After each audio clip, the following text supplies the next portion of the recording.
सिंह हुड्डा से भी खास बातचीत की। इस मौके पर उन्होंने दावा किया कि हम एक तरफा जीत दर्ज करने जा रहे हैं। साथ ही उन्होंने बीजेपी पर निशाना साधा। उन्होंने कहा कि आज तक सरकार ने विकास का कोई काम नहीं किया है। नमस्कार, मैं मनीष कुमार और आप देख रहे हैं खबर फास्ट। बड़ौदा उपचुनाव की क्या स्थिति है, कांग्रेस किस मजबूती के साथ बड़ौदा उपचुनाव में उतर रही है। हमारे साथ राज्यसभा सांसद कांग्रेस के नेता दीपेंद्र हुड्डा हैं, इनसे बात करेंगे। दीपेंद्र जी नमस्कार। नमस्कार भाई। दीपेंद्र जी, क्या क्या स्थिति बन रही है और बड़ौदा उपचुनाव को आप कैसे देख रहे हैं? बड़ौदा उपचुनाव में कांग्रेस पार्टी एक तरफा जीत की तरफ चौधरी भूपेंद्र सिंह हुड्डा जी के नेतृत्व में, और इस हलके की जनभावनाएं इस प्रकार से बन रही हैं कि एक तरफा जीत की तरफ हम लोग बढ़ रहे हैं। अगर बात करें भारतीय जनता पार्टी से बात की गई तो उनके नेतृत्व का कहना है कि हम विकास के मुद्दे पे बड़ौदा उपचुनाव जीतेंगे। कांग्रेस किस मुद्दे पे आ रही है?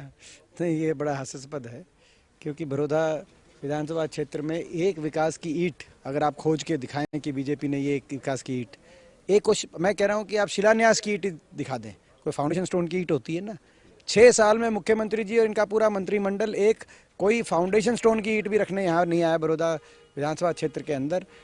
6 साल में एक बार भी यहाँ नज़र उठा के बड़ौदा की तरफ नहीं देखा, कोई नहीं आया 6 साल में।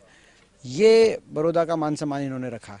विकास कार्य तो दूर की बात है, इस हलके का तिरस्कार किया गया 6 साल लगातार, और जनता एक साथ पूरा हिसाब किताब बराबर कर देगी। अगर कांग्रेस का क्या मुद्दा है, कांग्रेस किस मुद्दों के साथ ले, क्या सिर्फ कृषि बिल ही मुद्दा रहेगा या और भी कोई मुद्दा है? कांग्रेस का मुद्दा है 10 साल हुड्डा सरकार में बड़ौदा विधानसभा क्षेत्र में जो कार्यकाल में जो काम हुए थे, और 6 साल खट्टर सरकार में जो तिरस्कार हुआ बड़ौदा का। कांग्रेस का मुद्दा है किसान की दुर्दशा। कांग्रेस का मुद्दा है नौजवान जो रिकॉर्ड बेरोजगारी दर झेल रहा है। कांग्रेस का मुद्दा है प्रदेश में खट्टर सरकार को बड़ौदा के नतीजे से हिला के रख देना, और दोबारा से प्रदेश में हुड्डा साहब के नेतृत्व में कांग्रेस पार्टी की सरकार दोबारा बने, उसका मार्ग प्रशस्त करना, ये कांग्रेस का मुद्दा है। लगातार जो चुनाव नज़दीक आ रहा है, पार्टियों में से कई पार्टी के लोग आप में छोड़ के आ रहे हैं और कई पार्टी आपसे छोड़ के बीजेपी में जा रहे हैं। क्या लगता है आपको कि इस जो घटनाक्रम है, इस घटनाक्रम में क्या कांग्रेस की कोई स्थिति बिगड़ सकती है? कांग्रेस की जो मैं समझता हूँ लगातार लोग ज्वाइन कर रहे हैं कांग्रेस पार्टी, और जनता कांग्रेस के साथ है। बीजेपी ने जिस प्रकार हरियाणा को बर्बाद कर दिया, आज हरियाणा को हर तरीके से हरियाणा का इतना नुकसान बीजेपी ने किया, हर वर्ग का, उनका सारा चिट्ठा कांग्रेस के पास है लोगों के बीच में लेके जाने के लिए, और लोग समझे हुए हैं, लोग समझे समझाए हैं। आप जाके देखो, सर्वे करो। मैं चुनौती देता हूँ कि कोई भी अगर फेयर सर्वे किया जाएगा तो यही कहेगा जो हम आपको बता रहे हैं।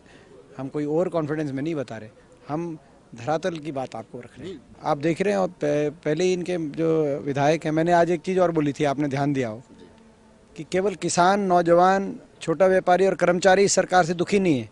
एक और वर्ग दुखी है, वो बीजेपी और जेजेपी के विधायक, वो खासे दुखी हैं इस सरकार से। और जो है आप भी देख रहे हैं, सबके किसी किसी के बयान आ रहे हैं। कोई बीजेपी के विधायक तो अपना धरना दे रहे हैं सेक्रेटरीट पे, तो जेजेपी विधायक कह रहे हैं हम चेयरमैन नहीं बनेंगे। कोई कुछ। तो मैं समझता हूँ कि अंतर्विरोधों से बनी हुई सरकार है। जेजेपी और बीजेपी का कोई मेल नहीं था। लोग वोट तो ली थी बीजेपी को सत्ता से बाहर करने की, कब तक जस्टिफाई करेंगे वो अपने वोटर्स को? और इसके बाद यहाँ से जनादेश लेके हम जाएंगे, एक एक गाँव में जाएंगे जो जेजेपी और बीजेपी के विधायक हैं, खासतौर पर जेजेपी के हलकों में भी जाएंगे हम, कि उनको वोट किस आधार पे दिया था और वो क्या कर रहे हैं। तो जब जनता का मन एक तरफ बन जाता है तो लोकतंत्र के अंदर कोई भी सरकार ज़्यादा लंबी नहीं चला करती, और मैं मानता हूँ कि बड़ौदा के बाद ऐसा ही निर्णायक मोड़ प्रदेश की राजनीति में आएगा। तो दरअसल ये हमारे साथ राज्यसभा सांसद दीपेंद्र हुड्डा थे और इन्होंने कहा बड़ौदा उपचुनाव हरियाणा सरकार की समय और सीमा निर्धारित करेगी। क्यों? क्योंकि हरियाणा सरकार से सभी वर्ग दुखी है।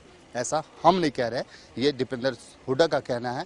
और जेजेपी और बीजेपी का जो गठबंधन है, इस गठबंधन को लेके और जो चुनावी वादा को लेके ये बड़ौदा उपचुनाव में कूद रहे हैं, और स्थिति आने वाले समय ही बताएगा कि आखिरकार 3 नवंबर को जो मतदान होगा, वो मतदाता ही जो होता है वो सबसे बड़ा भगवान होता है नेताओं के लिए, और उस मतदाता का वोट किसको पड़ेगा, और 10 तारीख की जो रिजल्ट आएगी वो डिसाइड करेगी कि आखिरकार विकास, जिस विकास की बात बीजेपी कर रही है, या वो 10 साल जिसकी